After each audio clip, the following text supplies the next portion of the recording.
It is January the 17th, time for Trade Talk, the second episode of something that hopefully goes for more than 2 episodes. Joining me today will be Raphielle Johnson. We will get straight into some trade discussions, players that we want to talk about, players that you want to talk about. Let's just get into it, shall we? This is Trade Talk. Let's go. Balls deep. I'm the type to get shit done. You the type to observe. March Madness on my speakers, but today's November 23rd. Got something loud in the blunt, yeah. I don't say what I want, yeah. Probably somewhere sunny getting tan. Foreign women in the sun, yeah. That's all that I need. That's all that I need. That's all that I need. Got my brothers with me. Got my brothers with me, and my mama's healthy. That's all that I need. Welcome to the Balls Deep podcast, brought to you by Fantasy Basketball International. I'm Adam King. Find me on Twitter and on Blue Sky at AdamKing91. Find us on Google Podcasts, Apple Podcasts, Spotify, YouTube, anywhere, everywhere you consume fantasy basketball content. We are part of the Old Man Squad at Old Man Squad on Twitter. Let's bring Raf straight in. Raf, thank you for squeezing me into your busy Friday, afternoon schedule. Still afternoon. Oh, good. Happy to be on and have a little trade conversation. Yeah. It's I did the first episode last week with Michael Waterloo.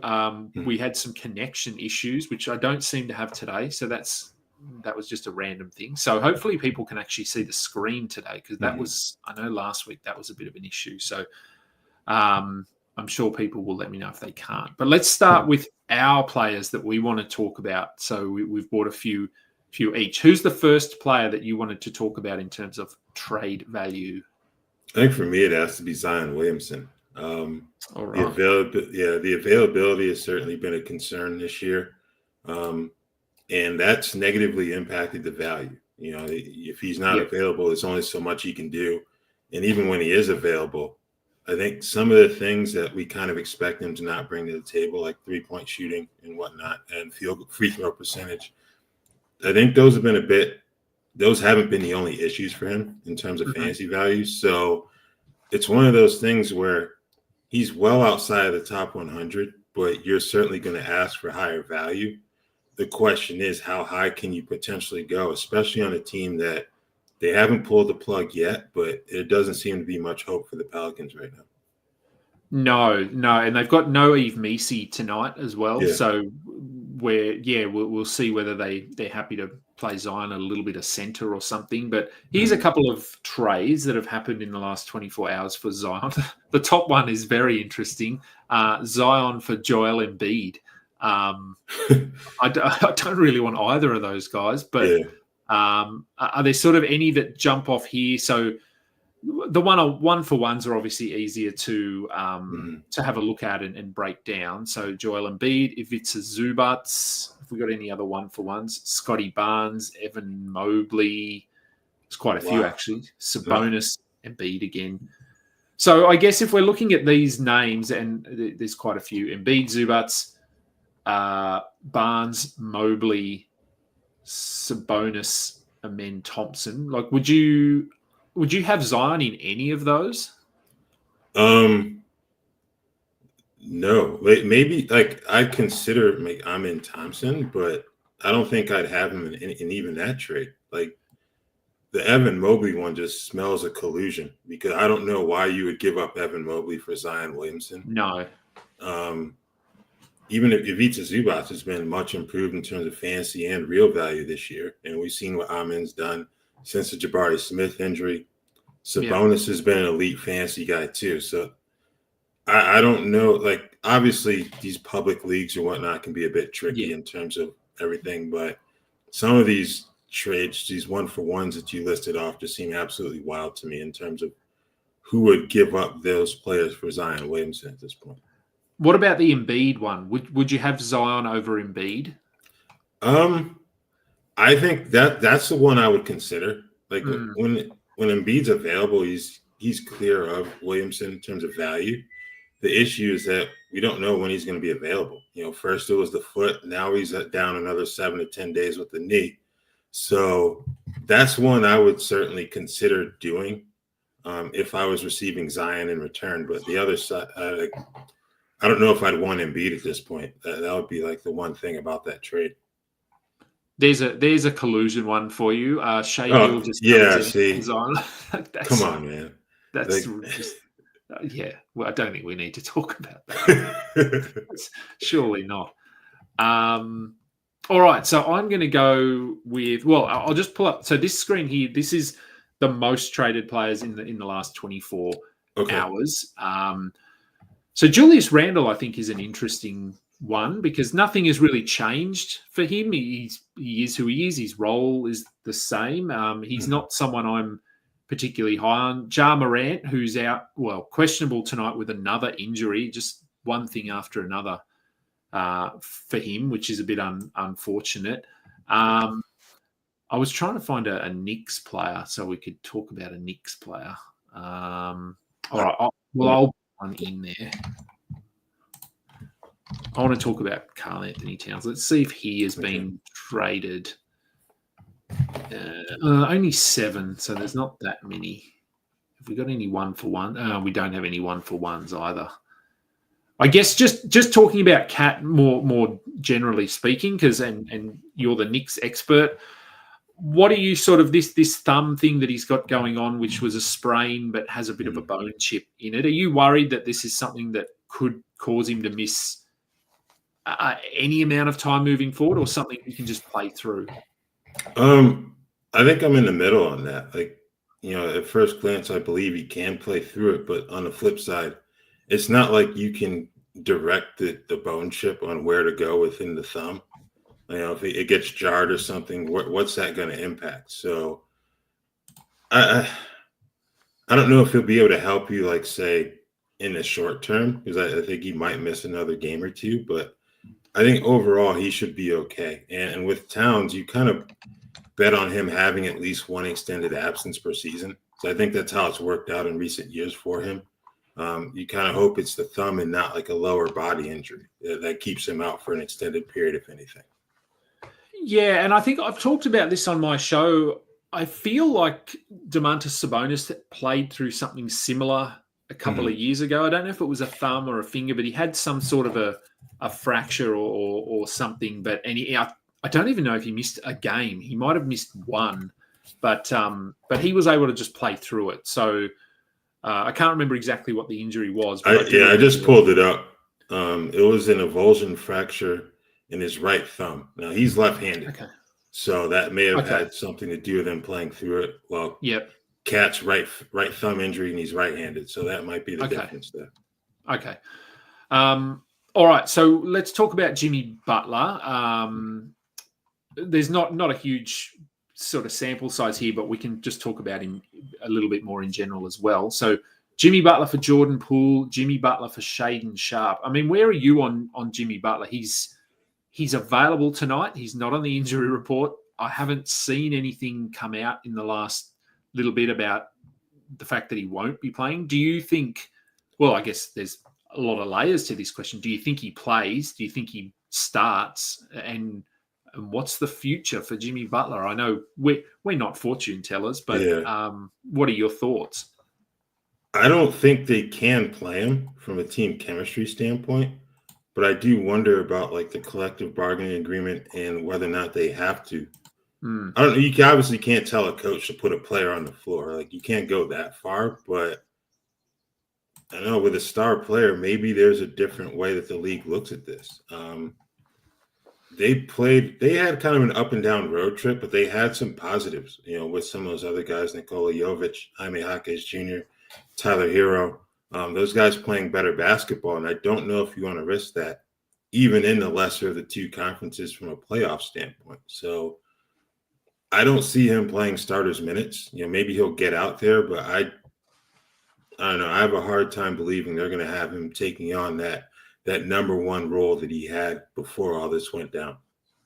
So if you were someone who had picked up Jovic or maybe Highsmith to a lesser extent in the last week, would you just hold? Because I know obviously if Jimmy Butler was to come back and start and play 30 minutes, he probably impacts those guys. But given the uncertainty here, I'm holding those guys. Oh, yeah. Okay. Absolutely. If you have him on your roster, I don't know whether you have him at all. I don't. Would you be looking to move him now, or is now as good a time as any to try and move him? It might be too late, just because he's made it clear he doesn't want to be there anymore. The Heat have said they've been open for business. Whether or not they find a deal between now and the trade deadline is another matter. But yeah, I think as soon as things started to go left, even before the suspension, was the time where you wanted to trade him. You may be able to move him now if you can kind of sell an owner on, look, he's going to be on the floor, but we don't know that. So I think if he gets out there and plays relatively well, this is certainly a great time to trade him off of the strength of that one performance. But yeah, I would not want to have him rostered. No. All right, we've got some questions coming in, but let's. Who was the next player you thought we could chat about? I actually have Josh Hart written down on my list. Okay. He's been outstanding this year, and he's kind of someone in category leagues where you probably want to hold on to him, if anything, and because he should have a pretty high asking price in terms of his production versus what you get in return. So I'm not even going to try and attempt to dissect that trade with 10 players in it. But, this one's a sort of interesting one. This first one here, Josh Hart for Chet Holmgren and Bilal Coulibaly. Obviously, Chet is the preferred per-game guy there. Coulibaly, I think, has been rosterable. He's a little bit up and down, but he's playing pretty consistent minutes. Who would you rather there? Like, I guess this probably comes down to when do you think Chet returns? Yeah. I think in terms of upside, I think I'd rather have the Chet Coulibaly situation. It sounds like Chet's making strides in his recovery. So you're betting on him like after the All-Star break and the fantasy playoff time, kind of being the Chet Holmgren we've gotten used to seeing when he's been on the floor. But yeah, that's certainly a risky one because we know Josh Hart's going to get you probably a double-double on most nights. If not, he can get you some triple-doubles as well. Solid percentages, the defensive stats are there too. So it's certainly a risky move, but I think Chet Holmgren's upside, that would be one that I would strongly consider doing. Probably even doing it based on whether or not if he's back on the court taking the next steps in his recovery right now pretty soon. So here's a question just from Steve while we're talking about Chet, and you've sort of said that you think he will. Do we think Chet makes it back for the fantasy playoffs? I think he does. And it sounds like you do as well. Yep. Yes. I don't think he's back before the All-Star break, though. That's I sort of had that as a tentative kind of once the All-Star break is done, they probably ease him back in. A question I've had a couple of times on my show relates to Isaiah Hartenstein. How do you think, because we haven't really seen the two play together, we came into the season with expectations on what each would be able to do. Do you think that Hartenstein can maintain, because he's been very good, do we think he can maintain, or does he take a significant hit once Chet is back? I think he can. I don't know if he'll be like top 50 good, which is what he's been approaching when on the floor, but I don't think 75 to 100 is unrealistic for him with playing alongside Chet, because they have different skill sets. Chet's one that offensively he can float a bit more on the perimeter, while Hartenstein, he's going to be screening and diving to the basket, give you some secondary playmaking as well. So the skill sets are a bit different there. So for that reason, I think Hartenstein, I don't think he's going to drop off too much if those two are back on the floor together at some point. All right. Now, my second name I actually saw on here. Where is it? Oh, here it is. RJ Barrett. I wanted to talk about him. So let's go back to here. And I think it's been a successful season for RJ. If we wanted to compare it to previous years, but just because we've had such a, not a huge sample size, but we've had a few years of RJ Barrett being more of a points league asset and issues with percentages, which are still there, but the assists have been very interesting this year. So here are some 1-for-1s. Zach LaVine, Emmanuel Quickly, Buddy Hield. Oh, we don't need to talk about that one. Derek White, DeJounte. I guess where do you sort of view RJ rest of season? Is he comparable to guys like Derek White, Jordan Poole? I'm not going to do Buddy Hield, as I said. Emmanuel Quickly is an interesting one, actually, because he's been frustrating. Let's call him frustrating. Yes. Who would you rather there, Barrett or Quickly?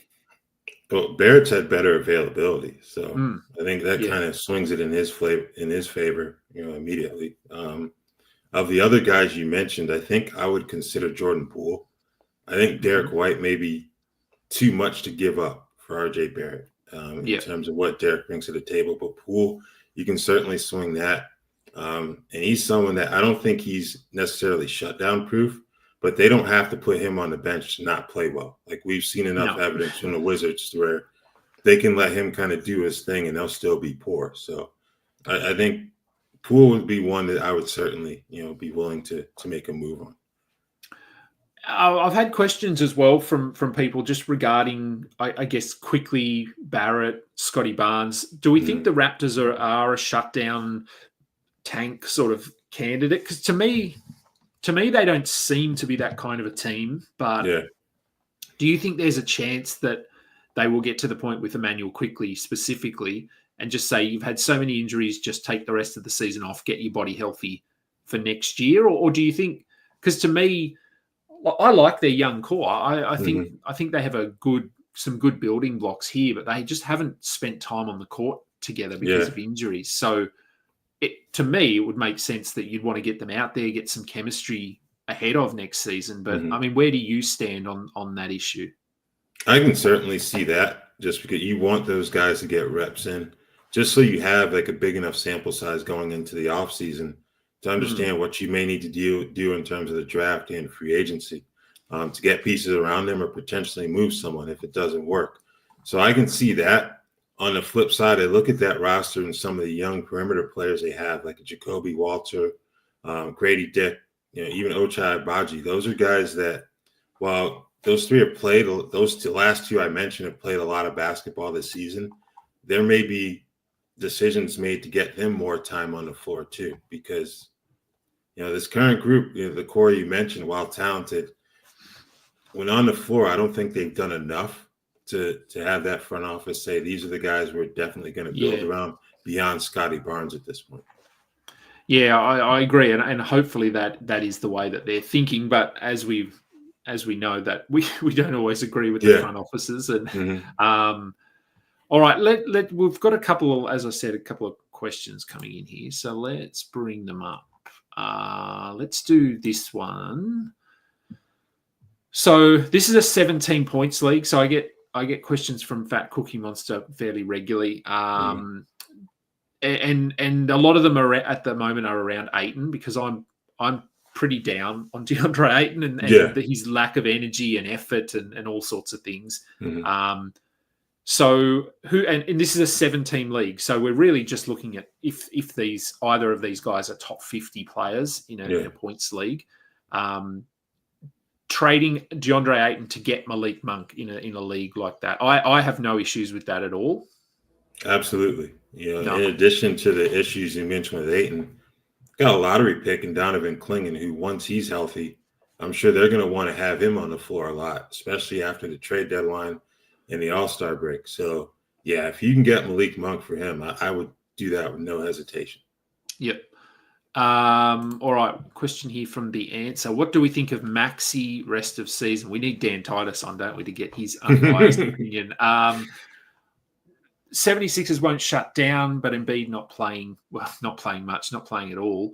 I mean, is Maxey someone, because in theory, not having Embiid there and Paul George is sort of, he plays more than he doesn't play, but he's questionable again with his knee. Is Maxey someone that you'd be looking to move at the moment, or do we just think that he is sort of the alpha the rest of the way? Because obviously his efficiency is not as good when he's being forced to do more. Yeah, I think I would hold on to him for that reason.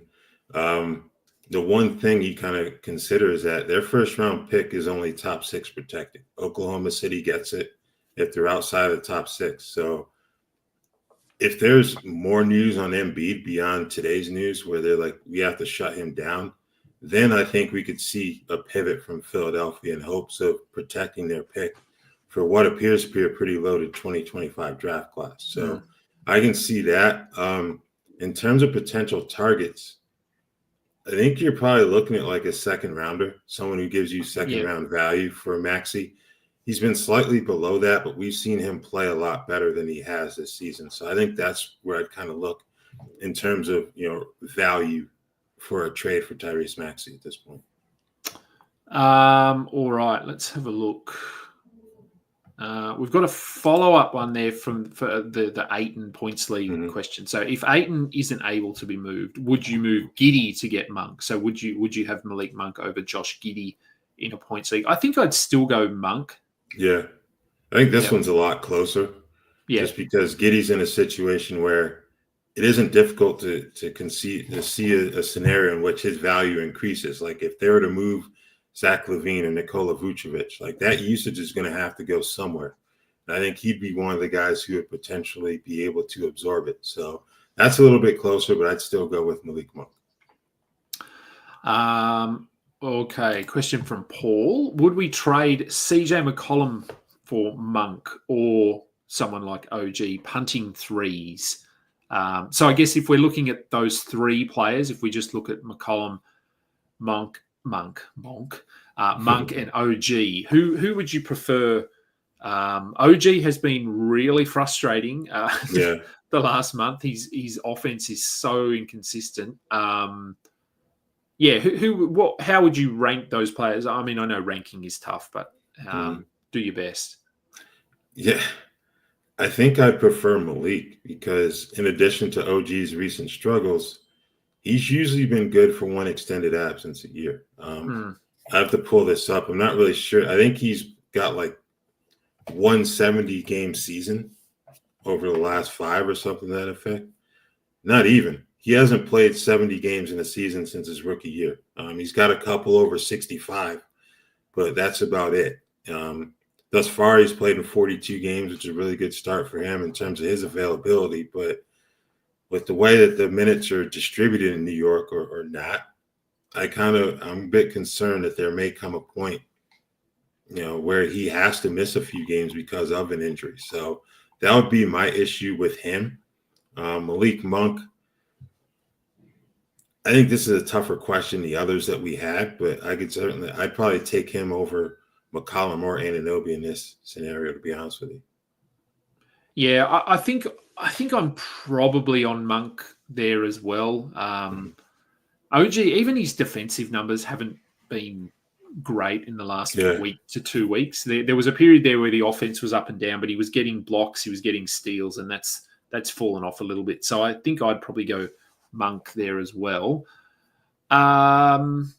This is an interesting one, Matt Carmody. J-Dub or Şengün in a 9-cat head-to-head. So who would you rather there? That's a tough one for me. Yeah. Who would I go? I mean, have you got clear thoughts on this one, or is it very close?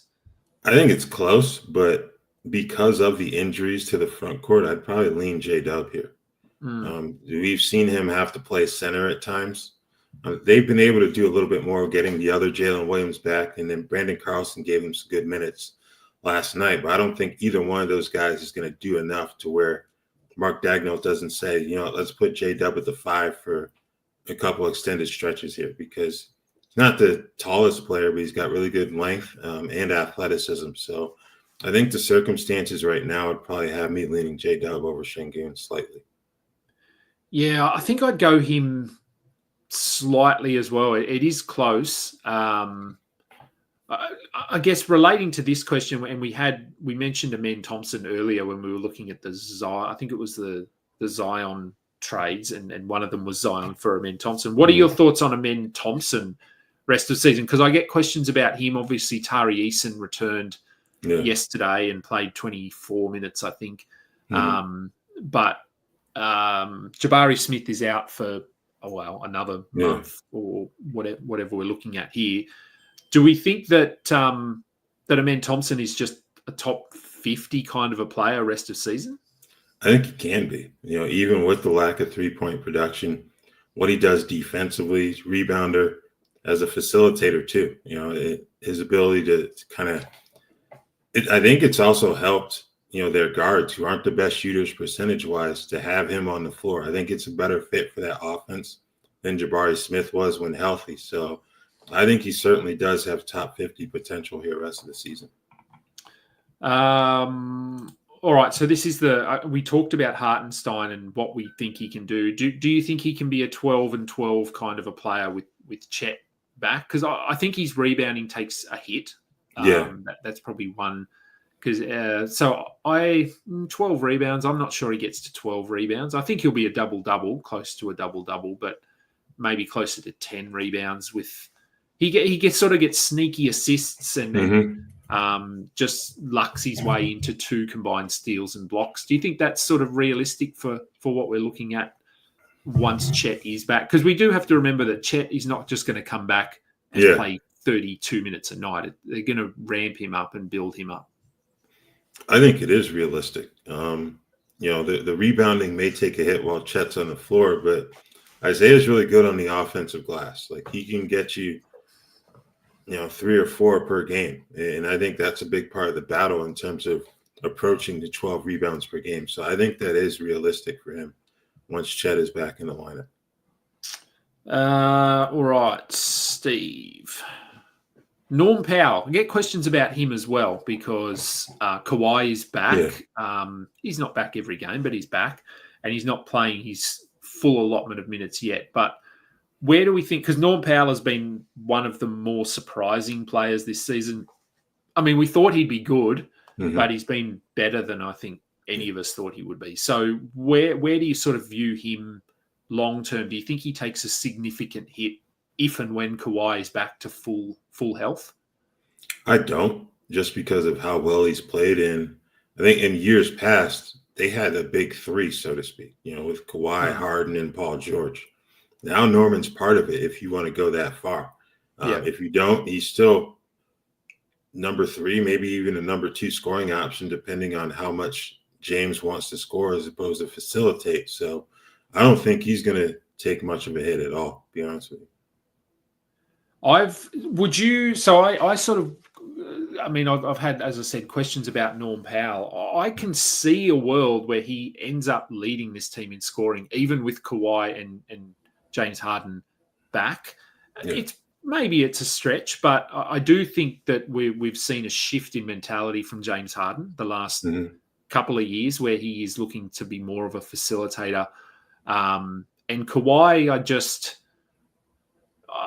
just don't know if he wants to go out there and be the dominant number 1 option. I think the fact that they have Norm Powell there, they're very appreciative of having a consistent, reliable perimeter scorer. So do you think Powell can still be the number 1 scorer on this team? Maybe not every night, but from time to time.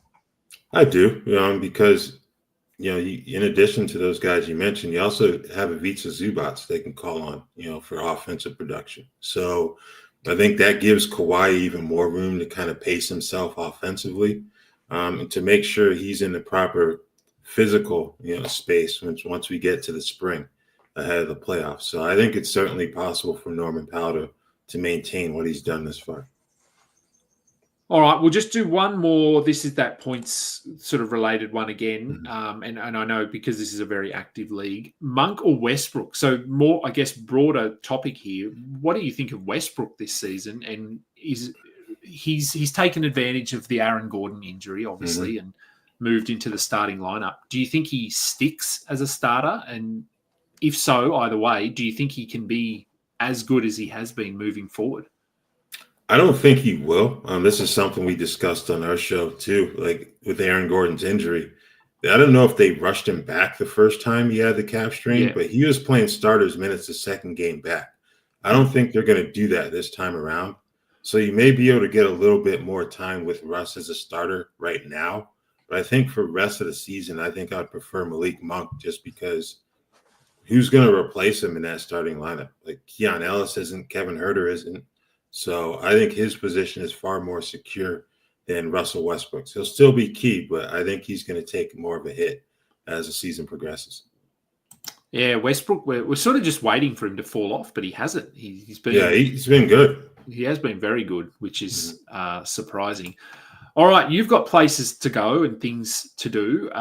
We've hit the half hour. So just give people a quick plug of what's going on over at Rotoworld and in your world. Yeah, just more of the usual. We've got our weekly Q&A on Tuesdays with myself and Noah Rubin. Got the Rotoworld basketball show on Wednesdays with myself, Noah, and Dan Titus Yahoo. Got daily columns about waiver wire pickups and things of that sort. Some schedule analysis coming out pretty soon too. All right. Well, I'm jumping into Dan's fundraiser show. Are you in that? Was your name on that list? It's a long list. Yeah, I won't be able to make it, unfortunately, just because I've got prior commitments with work. But yeah.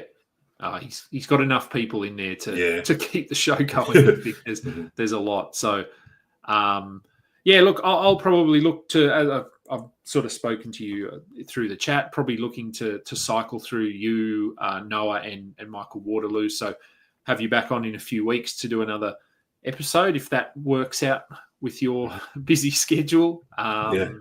So I appreciate you jumping on. Go and follow Raph on Blue Sky and Twitter.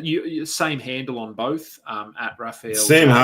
Same handle on both. I don't use Twitter anymore. I use it for sort of messaging and but I post across both platforms now. I think the migration is happening. It's slow, but it seems to be moving across. I still don't find Blue Sky as active as Twitter. Do you sort of find that as well? Similar. I think it's just going to take time. I think if you get more like actual team and league accounts migrating over, I think that's when we'll see like the true shift in terms of people and activity. So anyway, we're getting there. It's good. All right, well, I'm going to let you go. I'm going to go and do some chores before I jump into that next show. Thanks again for jumping on. Remember to follow Raph, follow me, follow FBI Basketball. I'm Adam King. He is Raphielle Johnson. This has been the Balls Deep Trade Talk Show. Until next time, catch up. You just listened to another episode from the Fantasy Basketball International Podcast Network. Thanks for joining us. And for more information about joining our community, please check out our website